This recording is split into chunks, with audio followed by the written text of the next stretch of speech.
कामरूपसमुद्भूते कामपीठावतंसके विश्वासारे महामाये कामेश्वरी नमोस्तुते अव्यक्त विग्रहे।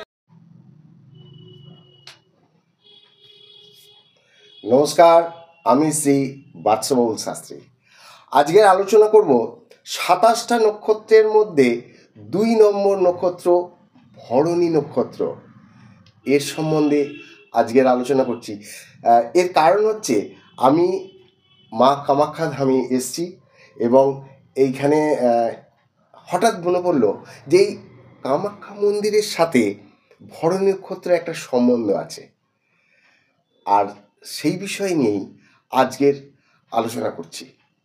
এর একটা বিশেষ কারণ আছে, সেটা আপনারা যখন সম্পূর্ণ ভিডিওটা দেখবেন তখন আপনাদের মা কামাখ্যার দর্শন করার খুব ইচ্ছা হবে এবং শিক্ষা যারা নিচ্ছেন, যারা জ্যোতিষবিদ্যা শিখছেন তাদের ক্ষেত্রে এবং নক্ষত্রের সম্বন্ধে জানার আগ্রহ যাদের আছে তাদের কিন্তু এটা অনেকটা বৃদ্ধি পাবে। দেখবেন আলোচনার মধ্যে থাকবে যেসব জাতক জাতিকাদের ভরণী নক্ষত্রে জন্ম হয়েছে তাদের স্বভাব, ব্যক্তিত্ব, দেবতা, সিম্বল, কাস্ট, জেন্ডার, দিশা, বডি পার্ট, গুণ, তত্ত্ব, গণ, গোত্র। যখন চন্দ্র এই নক্ষত্রের ওপর গোচর করে তখন আপনাদের শুভ সময় এবং অশুভ সময় কি হতে পারে আর কি থাকবে, ভীষণ ইম্পর্টেন্ট। জাতক জাতিকাদের আলাদা আলাদা চরিত্রের মানুষদের পার্থক্য এবং ভাগ্য, সেটা হলো চরণ বা পদ। আপনারা তো লক্ষ্য করে দেখেছেন যে একই রাশির একই নক্ষত্রে জন্ম হলেও তাদের চরিত্র কেন আলাদা, তাদের অর্থ দশা কেমন আলাদা হচ্ছে। যারা আমার এই চ্যানেলে প্রথম দেখছেন, দেখুন এটা কিন্তু আপনাদের চ্যানেল, আপনারা এই চ্যানেলটাকে সাবস্ক্রাইব করুন। বেল আইকনের প্রথম অপশানটিতে ক্লিক করলেই সর্বপ্রথম আপনার কাছেই ভিডিও পৌঁছে যাবে। আপনারা লাইক দিন, কমেন্ট করুন আর এই চ্যানেলটাকে শেয়ার করুন আপনার বন্ধু বান্ধবদের কাছে। দেখবেন আপনারা যে খুশি হবেন যখন তারা জানতে পারবে যে এই আপনার পাঠানো চ্যানেল থেকে তারা অনেক উপকৃত হচ্ছে। আপনারা যদি আপনাদের কুণ্ডলী বিশ্লেষণ করতে চান তো এই যে নাম্বারটা দেখছেন এই নাম্বারে আপনারা হোয়াটসঅ্যাপ করবেন, এর মাধ্যমে বুকিং করবেন হোয়াটসঅ্যাপে, আর ডেসক্রিপশানেও এই নাম্বার আপনারা পেয়ে যাবেন। তাহলে আজকের শুরু করে দিচ্ছি। জেনে নিন ভরণী নক্ষত্র জাতক জাতিকাদের চরিত্র কেমন হয় এবং তারা কি কি ভালোবাসে।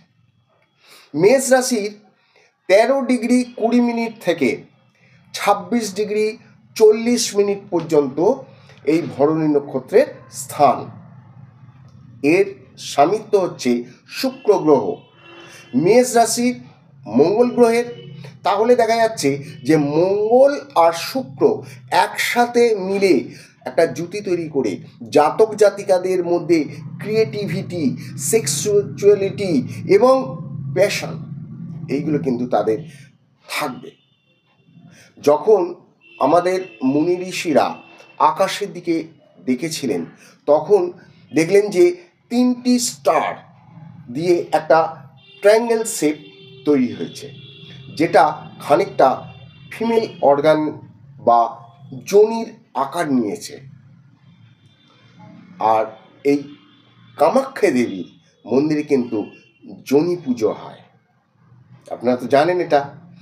আর আপনারা অনেকেই এসছেন, অনেকেই দেখেছেন এবং দর্শন করেছেন।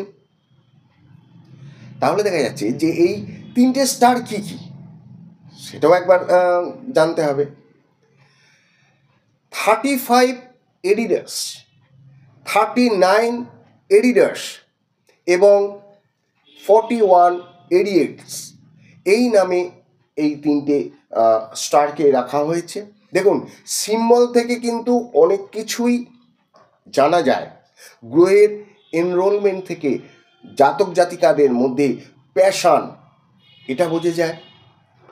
দ্বিতীয় এনরোলমেন্ট থেকে যোনি সিম্বল জানা গেছে। আর যেখানেতে তন্ত্র মন্ত্র আধ্যাত্মিকতার মন্দির হচ্ছেন এই কামাখ্যা মন্দির।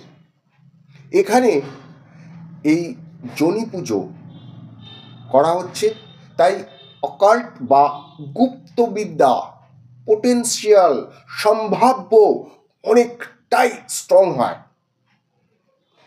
মঙ্গল গ্রহ যতটা না এই গ্রহের মধ্যে ইনভলভ থাকছে বা অ্যাক্টিভ হচ্ছে, তার থেকে কিন্তু শুক্র এই গ্রহে থাকার ফলেতেই জাতক জাতিকাদের মধ্যে পোটেন্সিয়াল এবং সেক্সুয়ালিটি অনেকটাই বেশি পরিমাণে দেখা যায়। আবার শুক্র হচ্ছে আর্টিস্ট বা কোনো জায়গার অর্গানাইজেশন বা প্রতিনিধিত্ব করে। দেখুন, পুরুষদের তো মধ্যে দেখা যায় যে অনেক ক্রিয়েটিভিটি করার একটা আছে, অনেক রকমের সাধন দেখা যাচ্ছে, কিন্তু নারীদের ক্ষেত্রে, ফিমেলদের ক্ষেত্রে কি হচ্ছে, যে তাদের ক্রিয়েটিভিটি তার সন্তান, যেটা তার শরীর থেকে উৎপন্ন হয়েছে, যেটা প্রকৃতিকে এক রূপ দেয়, তাই তো। তো তাহলে দেখা যাচ্ছে যে এখানে দ্বিতীয় সিম্বলে একটা আছে, যেটা অনেক জ্যোতিষীরা দেখেছেন, যে একটা বোট বা নৌকার মতো। তবে এটা অনেক বিদ্বান এই সিম্বলের ওপর জোর দিয়েছেন। দেবতা হচ্ছেন যমরাজ, কর্ম ও মৃত্যুর দেবতা। আমাদের ধরিত্রী থেকে আকাশ পর্যন্ত যে অষ্টদুয়ার আছে, তার দেখার দায়িত্ব কিন্তু এই যমরাজের ওপর। মৃত্যুর পর আত্মাকে তার ক্রিয়াকর্মের ফল, মুক্তি বা কষ্ট কি দেবে। এখানে গুপ্তবিদ্যার শিক্ষারও একটা প্রচণ্ড ক্ষমতা থাকে এই জাতক জাতিকাদের মধ্যে। দ্বিতীয় দেবতা কে হচ্ছেন না, মা কালী, যিনি অনুশাসনের দেবতা। যখন কোনো অধর্ম বা নিরস্তের ওপর অত্যাচার হয়, তখন মা কালী সেই অসুরের ওপর সংহার করেন। যেখানে তৈরি হয় সেটা মা কালীর সাধনা শক্তি। তাহলে আপনার নিশ্চয়ই বুঝতে পেরেছেন যে ভরণী নক্ষত্রের সাথে মা কামাখ্যা এবং এই যে কামরূপ কামাখ্যা কতটা মিল দেখা যাচ্ছে। আপনাদের লগ্ন বা রাশির ওপর এর প্রভাব কতটা ম্যাচ করছে, এটা আপনারা নিজে বুঝতে পারবেন যখন পুরো ভিডিওটা আপনারা দেখবেন। চন্দ্র এই নক্ষত্রের ওপর যখন গোচর করে, তখন এর প্রভাব অনেকটাই আপনাদের ওপরে প্রভাব পড়বে। এটা আপনারা লক্ষ্য করে বুঝতে পারবেন। এবং দেখুন না, একটু লক্ষ্য করে, আমি তো সবটাই বলবো, কখন এই নক্ষত্রের ওপরে চন্দ্র আসে বা কখন আপনাদের কোন কোন মাস, সমস্ত বলছি। অষ্টম ভাব সেক্সুয়ালিটি, আর অষ্টম ভাবে মঙ্গলের ঘর, সেখানে শুক্র যদি বসে ভরণী নক্ষত্রের, তবে জাতক জাতিকাদের ক্রিয়েটিভিটি, সেক্সুয়াল প্যাশন এগুলো বৃদ্ধি পেতে পারে। আবার যেসব জাতক জাতিকাদের আধ্যাত্মিকতার মোহ থাকে, গুপ্তবিদ্যা যেটা অষ্টম ভাব থেকে দেখা যায়, সেই সব জাতক জাতিকাদের চন্দ্রের যখন গোচর হয় তখন অনেকটাই বৃদ্ধি পায়। দেখবেন অনেকে সেক্সুয়ালিটির দিকে যায় না, কিন্তু গুপ্তবিদ্যা শেখার চেষ্টা করে। তারা কারা? এই অষ্টম ভাবেতে যখন ভরণী নক্ষত্র থাকে এবং শুক্র থাকে, তখন এইভাবে আপনারা বোঝবার একটু চেষ্টা করুন। প্রতিটা নক্ষত্রের শক্তি থাকে, আর এই ভরণী নক্ষত্রের শক্তি হচ্ছে অপভরানা শক্তি। এর মানে কি না, আপনাদের স্বচ্ছ পরিষ্কার ক্লিন করে দিচ্ছে আপনাদের মনটাকে, আপনাদের শরীরটাকে। চরিত্র হচ্ছে এক্সট্রিম, জীবনে চড়াই উতরাই দুটোই থাকবে। ক্রিয়েটিভিটি, ট্যালেন্ট অনেকটাই স্ট্রং হবে, প্যাশান, পার্সোনালিটি অনেকটাই স্ট্রং হবে। যদি কোনো গুরু কিংবা দেখাশোনার করার কোনো ব্যক্তি বা কোনো গার্জেনের দৃষ্টি থাকে ওই ছোটোবেলায় ওই জাতক জাতিকাদের, তবে খানিকটা কন্ট্রোলে থাকবে। নয়তো জাতক জাতিকারা তাদের খামখেয়ালিপনাতে বা জেদের ওপর নির্ভর করে কিছু খারাপ করে নিজের জীবনটাকে নষ্ট করে ফেলে দিতে পারে।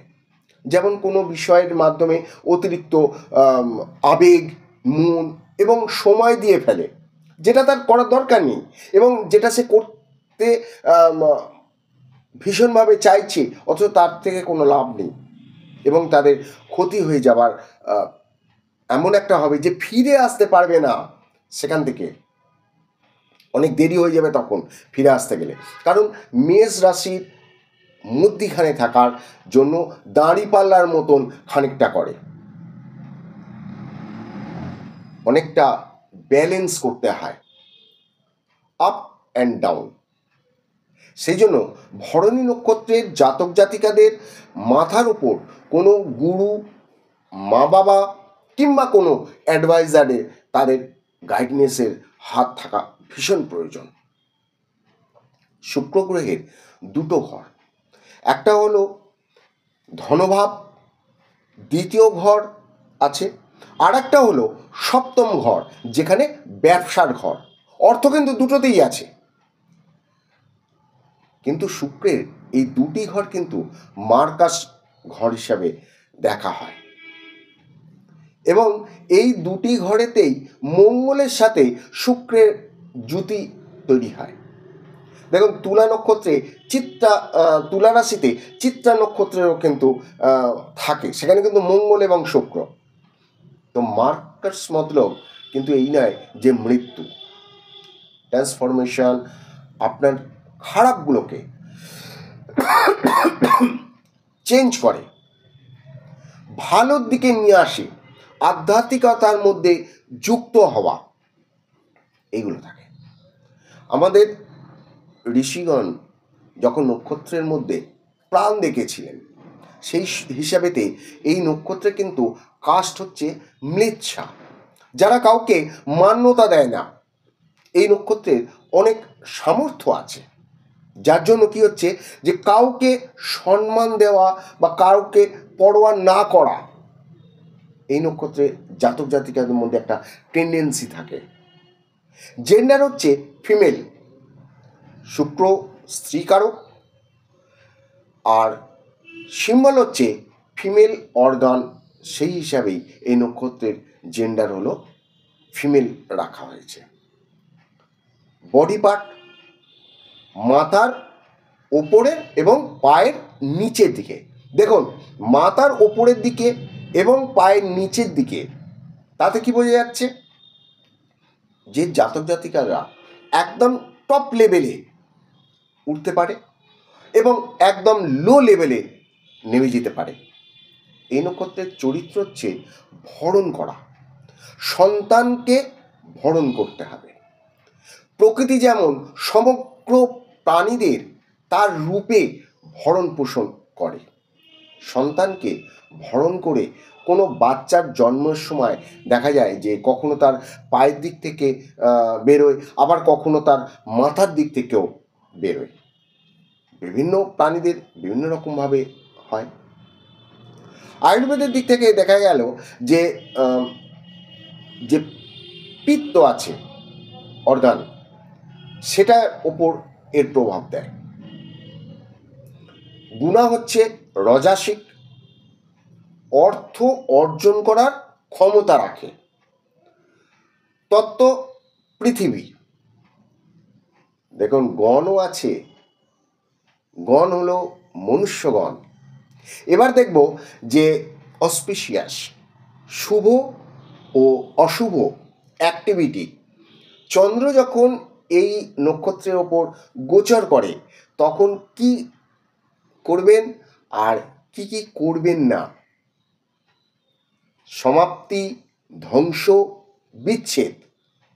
যেমন কোনো প্রেমের ক্ষেত্রে বা আত্মীয়তার ক্ষেত্রে ব্রেকআপ করা, কোনো বাড়ি বা ঘরের ডেমোলিস্ট করা, কোনো sexual activity, family planning, female activity এই সময় কিন্তু শুভ দেখা হয়। দেখুন খারাপগুলোকেও কিন্তু শুভ দেখা হচ্ছে এই নক্ষত্রের ক্ষেত্রে।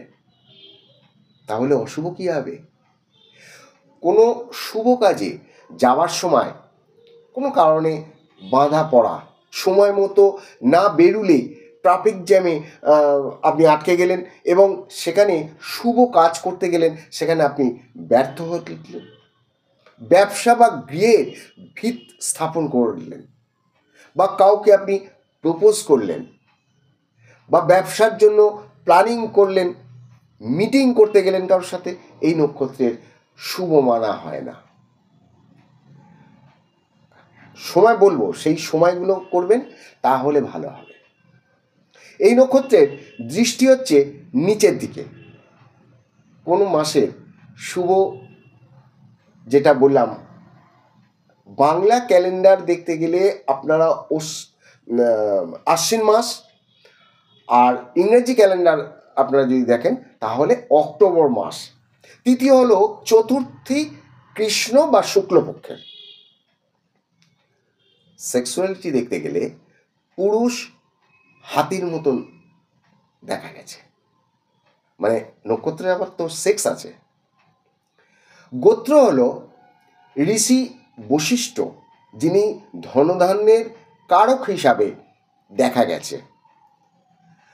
প্রফেশন এবং প্লেসমেন্ট, প্রফেশনাল কী কী সেটা দেখতে গেলে আগেই দেখা গেছে যে সেক্সুয়ালিটি যেমন porn star, stripper, life and death, যারা শ্মশান ঘাটে কাজ করেন বা শ্মশান ঘাটে কাজ করার জন্য চেষ্টা করছেন, অ্যাপ্লাই করেন, এরকম তো আছে। যারা কবরস্থানের কাজ করেন সেখান থেকেও দেখা যাচ্ছে, কারণ ওখানে ডেথ।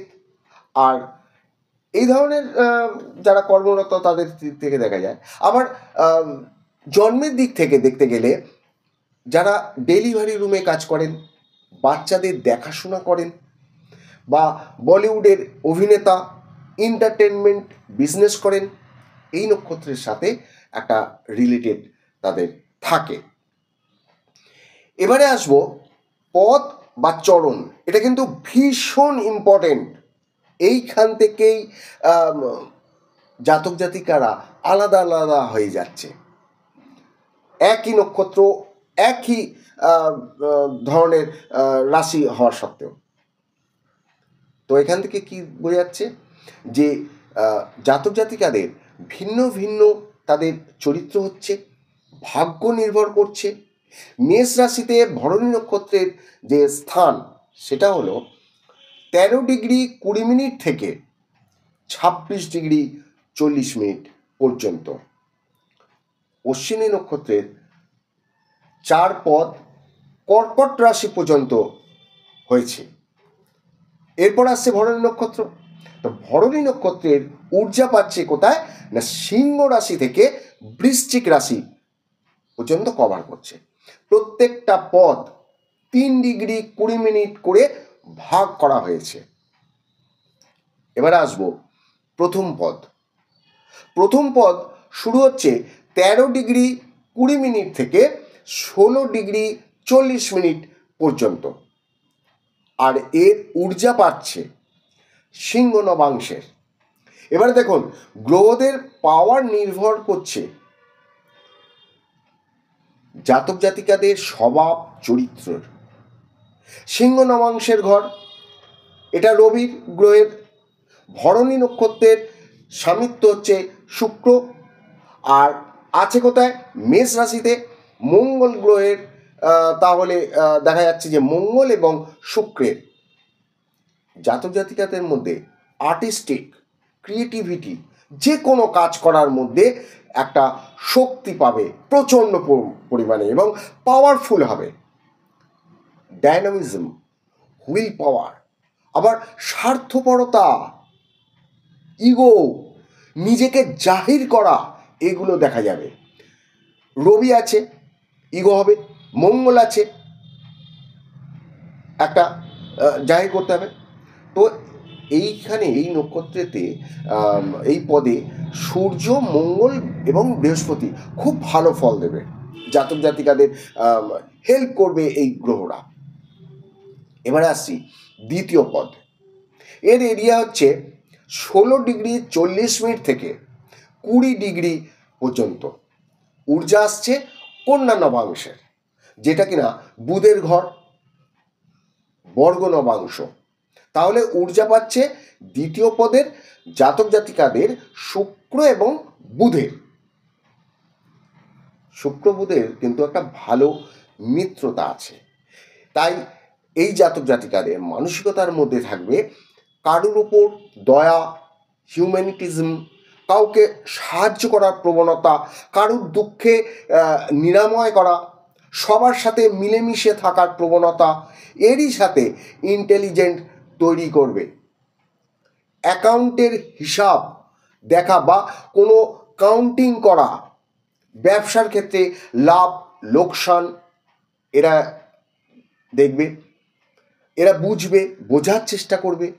জাতক জাতিকাদের মধ্যে পাওয়া যায় যে মঙ্গল, বুধ, রাহু, এই গ্রহগুলো খুব ভালো ফল প্রদান করবে।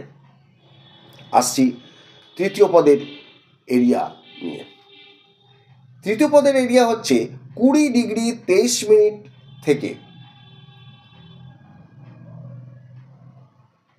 23°20' পর্যন্ত। 20° থেকে 23°20' পর্যন্ত এর এরিয়াটা। ঊর্জা পাচ্ছে তুলা নবাংশের। ভরণী নক্ষত্রের স্বামিত্ব শুক্র গ্রহ, আর তুলার স্বামিত্র শুক্র গ্রহ। পুষ্করা নবাংশ। এই পদের সম্পূর্ণ ঊর্জা শুক্র গ্রহের উপর থাকবে এবং জাতকদের মধ্যে অ্যাটেনশন বা ফোকাস থাকবে প্রেমের দিকে, যৌনতার দিকে বেশি একটা মন করবে এবং নির্ভর করবে এইসব বিষয়ে। চরম সম্পৃক্ততা, যা প্রেমের দিকে এতটাই পাগল করে দেবে তার মনটাকে, যে তার সামনের যে ব্যক্তি পরবর্তীকালে সেই ব্যক্তির কাছ থেকে সে আঘাত পাবে, তবুও সে তাকে ছাড়তে পারবে না। বুধ, শুক্র, রাহু খুব ভালো ফল দেবে এই গ্রহরা।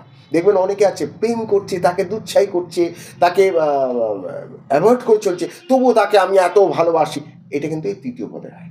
চতুর্থ পদ, যেটা আগে বলেছিলাম যে আপ ডাউন এই নক্ষত্রের মধ্যে বেশিরভাগ দেখা যাবে। 23°20' থেকে 26°40' পর্যন্ত এর এরিয়া। বৃশ্চিক নবাংশ। অষ্টম ভাব মঙ্গল গ্রহের, আর অষ্টম ঘর থেকে সেক্স দেখা যায়, সন্তান উৎপন্নের ঘর, মৃত্যুর ঘর, শুরু এবং শেষ। জাতক জাতিকাদের মধ্যে যৌনতা তো আছেই, কিন্তু আপ ডাউন চরম পর্যায়ে।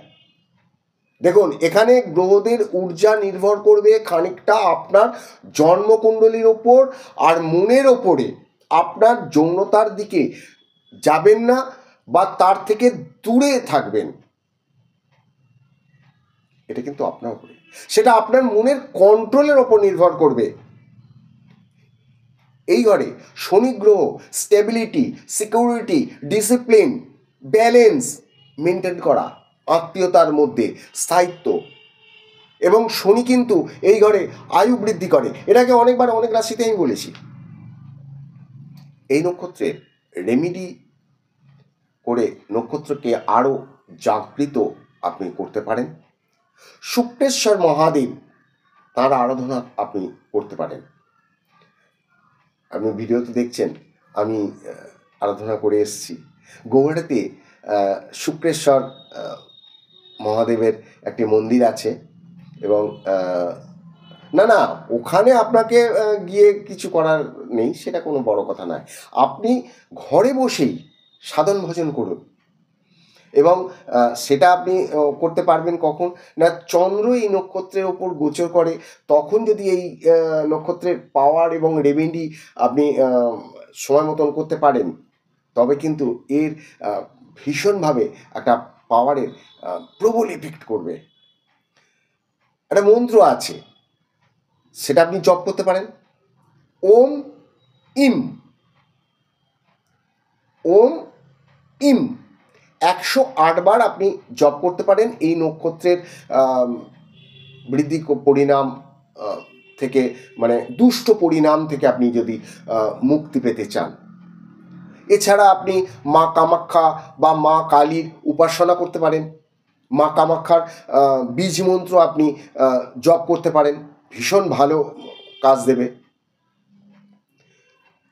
আপনি যখন জামা কাপড় পরবেন, ডিপ রঙের জামা কাপড় পরবেন, বেশ কালারফুল ব্যবহার করতে পারেন, কিংবা আপনি মিশ্রিত কালারের জামা কাপড় আপনি ব্যবহার করতে পারেন। আর একটা, বাচ্চার জন্মের সময় আপনারা যে নাম রাখেন, তার প্রথম অক্ষরটা নক্ষত্রের যে পদ থাকে সেই পদ অনুযায়ী আপনারা রাখবেন, এফেক্ট পাবেন, বুঝতে পারবেন সবটাই। প্রথম পদের অক্ষর হচ্ছে লি, লয় হচ্ছে লি। দ্বিতীয় পদের অক্ষর হচ্ছে লু, লয় হর্ষৌ লু। দ্বিতীয় পদের অক্ষর হচ্ছে তৃতীয় পদের অক্ষর হচ্ছে লে, আর চতুর্থ পদের অক্ষর হচ্ছে লো। এই অক্ষর থেকেই জাতক জাতিকাদের নক্ষত্রের ঊর্জা আরও প্রভাবিত হবে। মায়ের দর্শনে আপনারা যথেষ্ট লাভ পাবেন। আমি এই কামাখ্যা থেকেই বলছি আপনাদের, আর এই যে ভিডিওটা করছি আপনাদের জন্য। আর সেখানকারের অনেক ভক্ত আমাকে চিনতে পারেন এবং আমার সাথে যোগাযোগ করেন। তাদের বসে হাত দেখলাম, এই আপনি দেখতেই পাচ্ছেন, এবং খুব ভালো তারাও। তাদের সাথে আলাপ হলো, ভালো লাগলো, এবং আপনাদেরও জানিয়ে আমার খুব মনটা খুশি হলো। চ্যানেলটা সাবস্ক্রাইব করবেন, শেয়ার করবেন, ভালো থাকবেন, অন্যকে ভালো রাখবেন এবং অন্যের উপকার করবেন। চেষ্টা করুন না, অসুবিধা কিছু। তো আজ এই পর্যন্ত, ধন্যবাদ।